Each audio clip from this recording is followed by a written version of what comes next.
I'm Kråkan, also known as Corvus Cornix, and welcome to Yacc, yet another Kråkast where I pick a game, I play it for a week, and then I talk about it. This week's game is Flicky, and it's an arcade platformer for the Sega Genesis, developed by Sega and published by Sega, and also with spoilers up ahead, just so you know, but first a little backstory.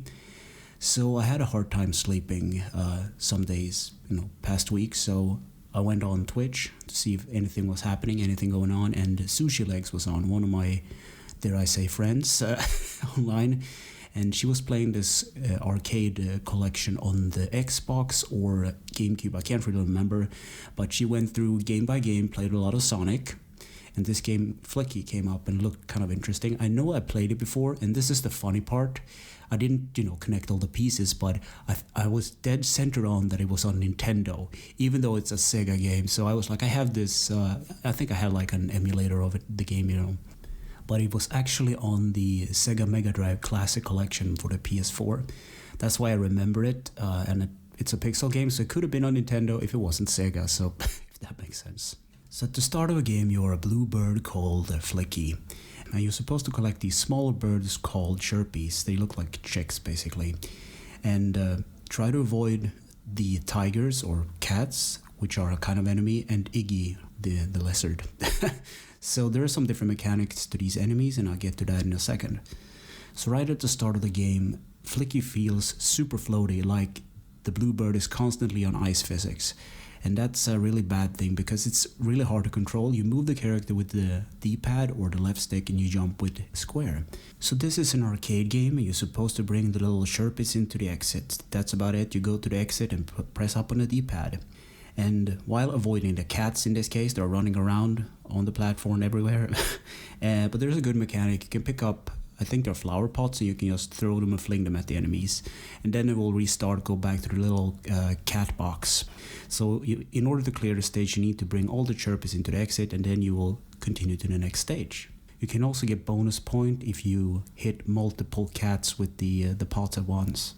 So the stage also loops, so you will come around about.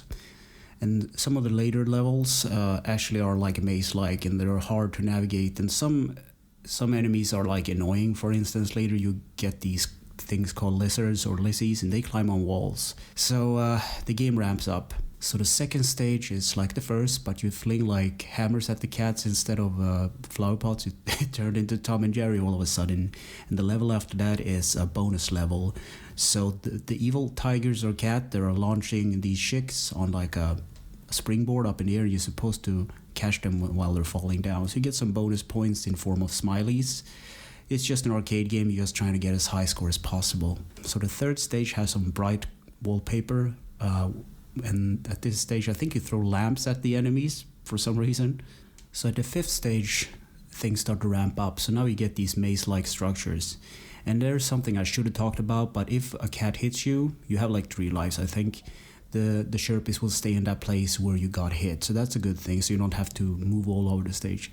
And due to the floaty control, sometimes it's really hard to avoid these cats because they jump around, and that's how these type of games go, I guess. Stage after that is a bonus stage, just like the previous one. Try to catch the chicks while being launched from a trampoline. The sixth stage is a pink maze, and you throw apples as projectiles.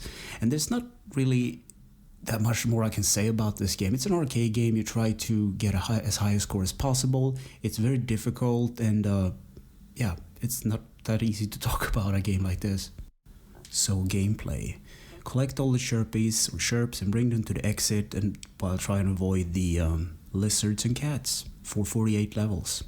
Control the D-pad or the left stick moves Flicky around, and the square and X button makes the bird jump or throw things if you have that. And the options button pauses the game. Graphics. Flicky the bird and all the sprites are really cute to look at. And the game is actually really colorful. Some of the backgrounds even has like a drawn on elephant and like a butterfly. It looks like a kid actually drew it like in a primitive form of MS Paint, if that makes sense. Sound and music. Tease Music made the music for this game, and it's 2 people that worked on this game with the conversion, I guess. So Yuji Ishii, Yoshiki Kawasaki. So it's not really clear, at least I couldn't find any information on who did what. And this game has one track throughout the normal levels, I should say, and it's really graining on the ears after a while. I have to turn down the TV volume because it hurt my ears. Easter egg, secrets, and glitches. So if you hold up A and C and start on the splash screen of the game at the start of it, you get a stage select. I couldn't make this happen because it was on the PS4, but it probably works on a Sega Genesis, I guess. Another interesting fact is that Flicky returns to be in the Sonic game. So if you destroy a robot in a Sonic game, a lot of small animals jump out, really cute ones. One of them is actually Flicky, so a fine little detail. And the original name for Flicky in Japan was Busty, but the American company directors didn't want to go with it, and I think you know why, but it's kind of funny, like Busty the Bird. You might expect something else from that kind of figure, if you know what I mean. In conclusion, I wrote, yes, play it. It's a colorful game with cute sprites. It's very fun at the beginning, but the more it ramps up, the harder it gets, and at the end it's not even that fun. And as I said, really hard, frustrating. Flicky feels like he's on ice. Flicky on ice, that's a... sounds like a... Oh, okay. So if you manage to beat the game, you get this text in the end, which I thought was kind of funny. You're a super player. Obviously, I never got it. I have to look it up, what the ending was actually like. So yeah, I don't think I can recommend this game, but it's one of those games that you probably should play if you're a Sonic fan. It's not a bad game, it's just hard. That's a good definition.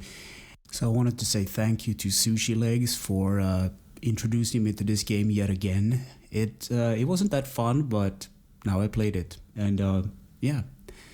Anyway, thanks for listening and or watching. Take care.